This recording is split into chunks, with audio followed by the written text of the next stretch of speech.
right, guys, welcome back to Downtown Rams. As always, I'm your host, Alexis Kraft, joined here with my co host, Jake Allenbogen, and we are continuing with the 2022 NFL Draft Prospect interviews. And joining us today on the show, we have Andrew Rupcich, offensive line, Culver-Stockton. Did I pronounce that right? Yeah, I'm pretty sure you got it really close. If not, you got it right. I hoping I did. I'm hoping I did because I felt that I had the right pronunciation, but I've heard your Yeah. last name pronounced differently a couple times. I Oh, should have it's asked you before. it's different every time. But Yeah, you were pretty close. I'm not gonna lie. It didn't even make me think. awesome. Thank you. Proud of myself for that, but I just wanted to give you a chance to correct me if I was wrong. Yeah, yeah. So we got it right. But how are you doing today? I'm doing well. Can't complain. How are you guys doing? We're doing well. We're excited to talk with you, and we're really excited to hear about your story, how you got here. Yeah, for sure. Yeah, and to start it off, we just want to hear a little bit about how you got into the game of football. How I got in the game of football. I was living out in Temple City, California, 20 minutes from Pasadena. My mom actually against my dad's will, took me down and signed me up, not knowing that my dad was actually paying for it, not my mom. But ironically, but she ended up signing me up, and then just kind of going from there. My family was always around me. They're going to all my games and stuff, and then just kind of, and I was like, I think I was in third or fourth grade, and then just kind of kept playing all the way through. Now, Andrew, growing up, did you have a favorite player in the NFL? Growing up, my favorite player was I was a big Bears fan, so it was always Devin Hester, Brian Urlacher. When I moved out to Illinois, we actually had a fat head of Devin Hester in my room, so ironically, it worked out. Like we didn't even plan that. That already was in the room, and that was one of my Oh, favorite players. So how about that? Yeah, definitely good players. I live in Chicago now, even though I'm from St. Louis. So definitely have a spot for the Bears in my heart. Watched them. My dad was a Bears fan. So yeah, definitely had a lot of good players back in the day to watch. Um, but when it came time for you to play in college, you ended up at Culver-Stockton. What was it about Culver-Stockton that drew you to their program? the biggest thing was they were creating it was a brand new coaching staff, and they were going on a roster overhaul. So I would be lying if saying if playing at the first, being a freshman, being able to play wasn't a big thing. So that was one of the most enticing things. But I like the idea of it. I like the where the school is. It's right on the Mississippi. I love the family atmosphere they're trying to create, and I wanted to build a program from basically nothing to something. And that's kind of what I did over the last 4 years along with my teammates. So that was something that I really wanted to be a part of.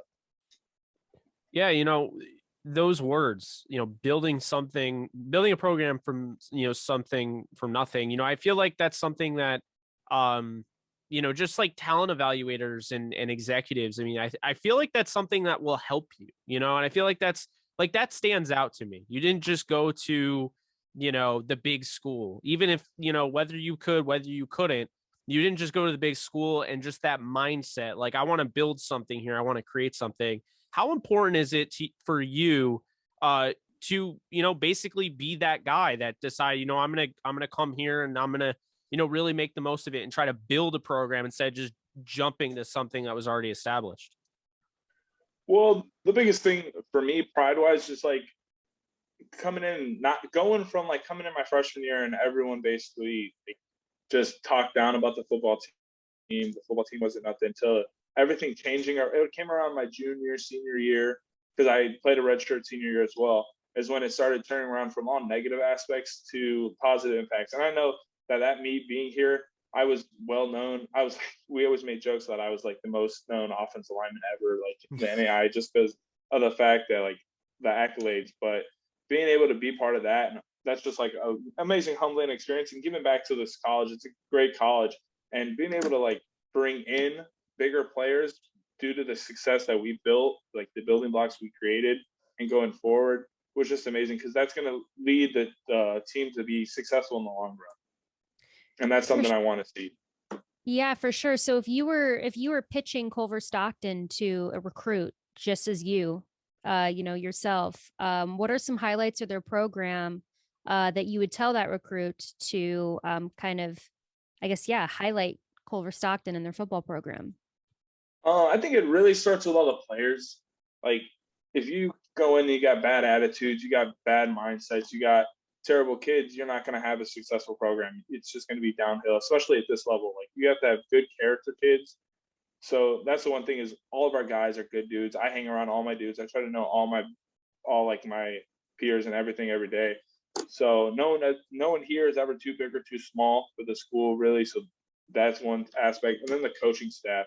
The coaching staff is a bunch of guys that you can be really relatable with, and being able to talk to them at a personal level instead of just like a fear aspect. Because there's some coaches out there you can talk, they look down on you essentially and talk down.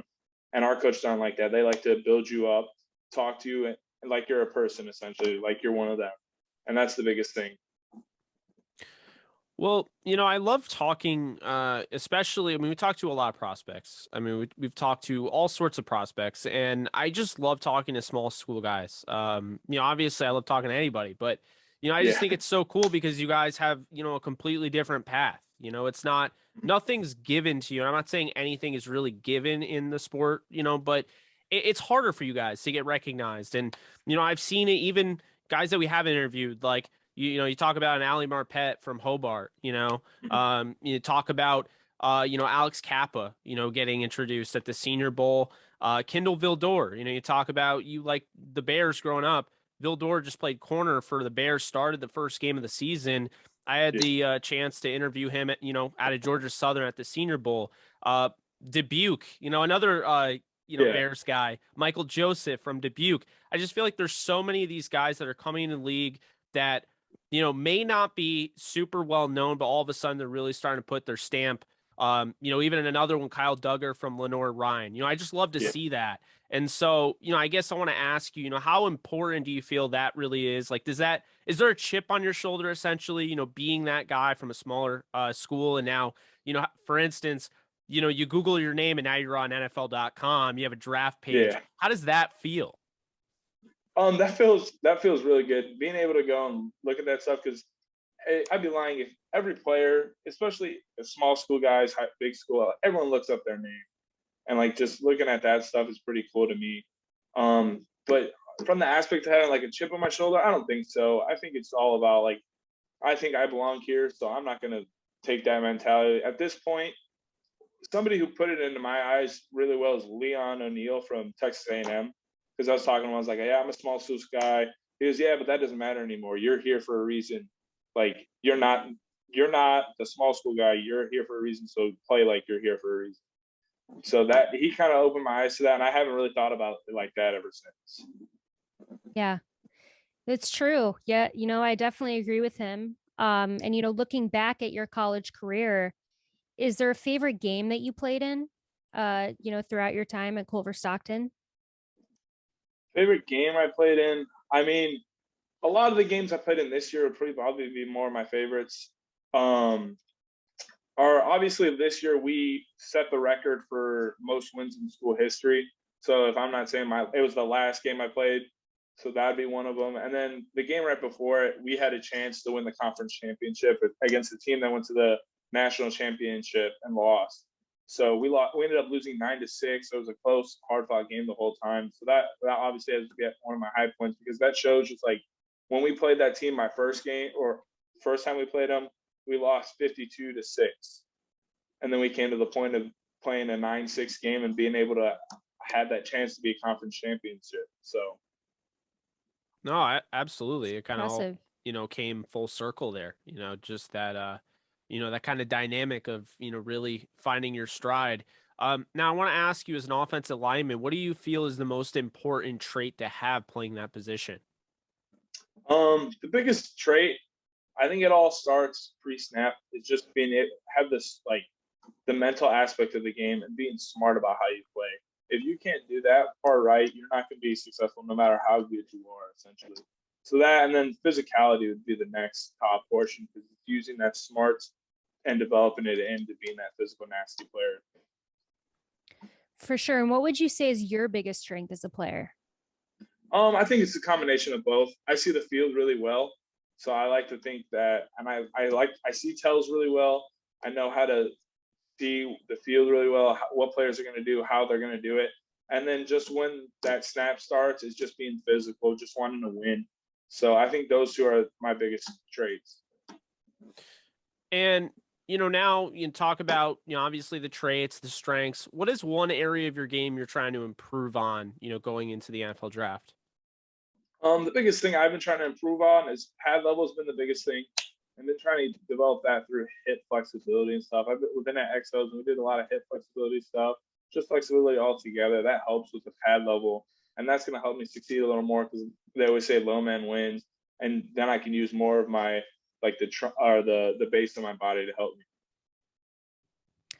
And this is just kind of a fun question we like to ask offensive linemen going into the NFL. Is there anyone in the NFL like if you had to pick one guy to go up against, who would it be? One guy to go against. I'd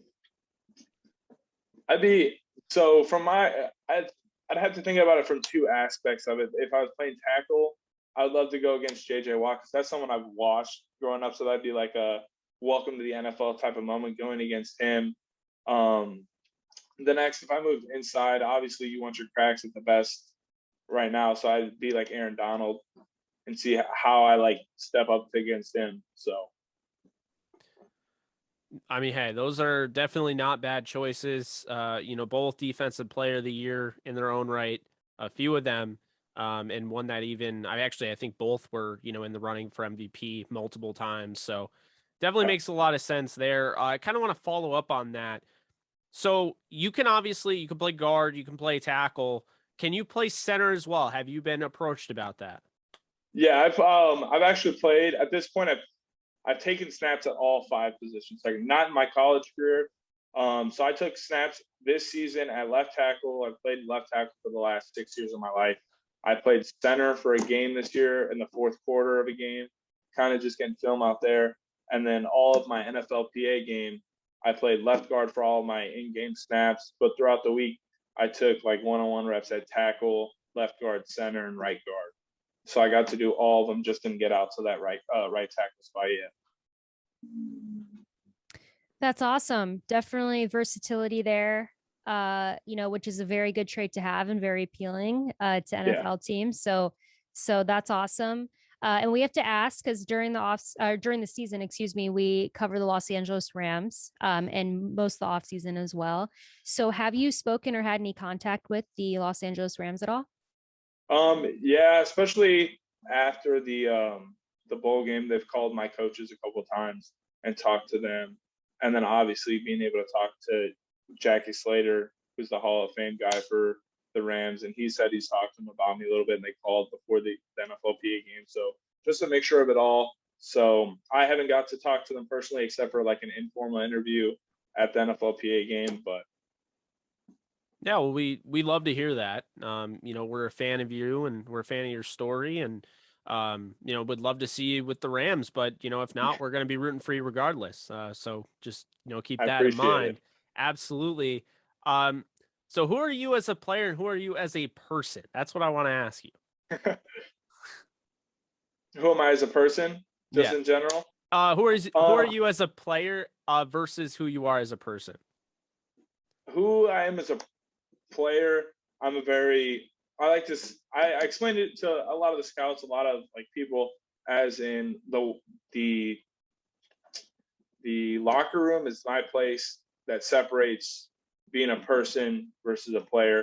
When I'm a player, I more of a focused in, competitive.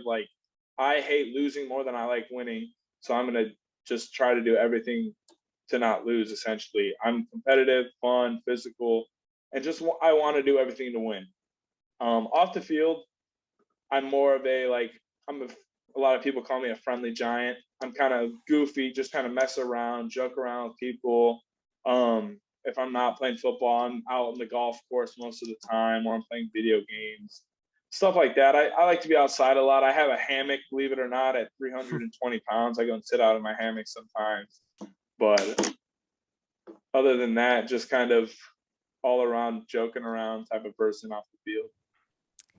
That's awesome. And just to close us out with a couple non-football questions, because I just like recommendations. Yeah. If you could recommend a TV show, an album, and a snack, because I love Ooh. snacks, so I've been asking everybody to give me some recommendations because that's like my thing. Yeah. Uh, Does a snack have to be like something you can just buy straight out the store, or? um, I guess not. Just really anything. I'm open to whatever. Okay, so I'll start with the show. I mean, you probably watched Ozark already, right? I have not. Um, It's on the list though. Ozark's a good one, but there's a show. It's like a little older. It's called The Community. It's on Netflix. Sounds It's a really familiar. good. It's got like it's about a college, a community college, and like there's basically it's got like a very like office type feeling with just that kind of humor Oh, type. Yeah, okay. yeah, I Community, like, right? yeah, yeah, Yeah. Okay. Yes, I need to watch that as well because it definitely feels like my kind of show. yeah. And they're really short episodes. They're like 20 minutes a pop, so they're really quick. Love it. Um, from a snack standpoint, there's these things that I just got introduced to. My girlfriend's stepmom introduced me. They call them Grabbies. It's like it's an English muffin, breakfast sausage, and you take Old English cheese spread. So you take the Old English, the sausage, you mix them up in the pan. You put them on English muffins. You can freeze them, do whatever you want with them, but then throw them in the air fryer or the oven afterwards. And those have been amazing recently. Sounds really good, to be But honest. That sounds really good. an Mhm. album. See, I'm not a big album guy. I'm a more of like just specific songs. So like, and I listen to pretty much everything: country, rap, pop, all the way down to jazz. So I don't really got one to recommend for an album wise. And then, well, Well, you said you also game. Yeah. What game would you recommend for people? Because I am a gamer, so Well, obviously, I'm very basic in gaming. Essentially, I play a lot of Warzone, Madden, 2K, okay. Rainbow Six Siege. So other than that, I don't get outside of my comfort zone in that aspect. well, yeah, I only play like sports video games. So Mhm. I play like Madden and 2K. Yeah, yeah, More recently, MLB The Show I got into last year. yeah. So Uh, did I when it came out on Xbox. When yep, I started playing it. me too. I used to play it like way, way back when I was like young on the PlayStation. Mhm. But then I had switched to Xbox, so I hadn't played it for maybe like 10 years or Yeah, something. same Then I, same thing. yeah, yep. So I really like all those, but yeah, the other games I know nothing about. But good recommendations. Thank you very much Yeah. for those. See, You the know, key before you even play, right? To get you in a really pissed off mood, play Elden Ring. I'm telling you right now, it will piss Elden you off. Ring. I've been streaming it for like I think like 60 hours on one of my channels. And Yeah, ask Alexis. I mean, like I've streamed a lot of it. Like I I am good, I'm bad, I'm terrible at it. Like there are just moments. yeah. It's a game you have to keep like going at. But yeah, it will piss you off. So you'll be Oh, ready. You'll be in game form. You'll be ready to oh, kick some ass on yeah. the You can field. ask any of my friends. That's how I kind of am with Warzone. I'm Oh, either I am either too. I'm getting high high kills, I'm getting 12, 13, 14, 15 kills, or I'm coming out of there with 1, 2, 3 when we're done, and it's like I'll just get so mad. I just turn off the game half the time. Or you get pistol whipped from behind and you didn't even know the guy was there. If I That's get my favorite. assassinated, I leave the game. I don't do it. I Just don't like do it. nope, I'm done. Nope. Oh boy, we gotta get Alexis playing Warzone and Elden Yeah. I've Ring. I've played like I used to play Halo and Battlefields. I did have like that period of time where I played. I don't know if it's like that, but I used to It's play kind that of like game. Battlefield, although I guess It's Warzone's kind essentially of like Battlefield because it's more open. yeah, Yeah. So, but what were we a gonna say? reduced battlefield essentially. Nah, Gotcha. Well, maybe I'll have to check it out. Maybe I do need to expand my gaming you horizons, do. probably beyond sports, I but think a lot of people would want to watch you play like games like Elden Ring, I would big just be time. confused the whole time. It would just be me like streaming, just like just asking out loud questions. That's what happened what with I do. me, and everyone's watching me, and so they don't have the game. So I was playing it the night it came out, and I'm running around for an hour not knowing what to do. That's the fun of it. You just learn. Well, we'll see. No promises. But anyways, Andrew, thank you so much for coming on the show. We really appreciate it. We know it's a very busy time. We will definitely keep in touch and be following along your career, and we wish you the best of luck. So please stay healthy, Yeah, as the draft approaches, and we'll keep in touch. I appreciate it. Thank you guys. Absolutely. You take care, Andrew. All right, you guys too. Have a good one. You too. You too.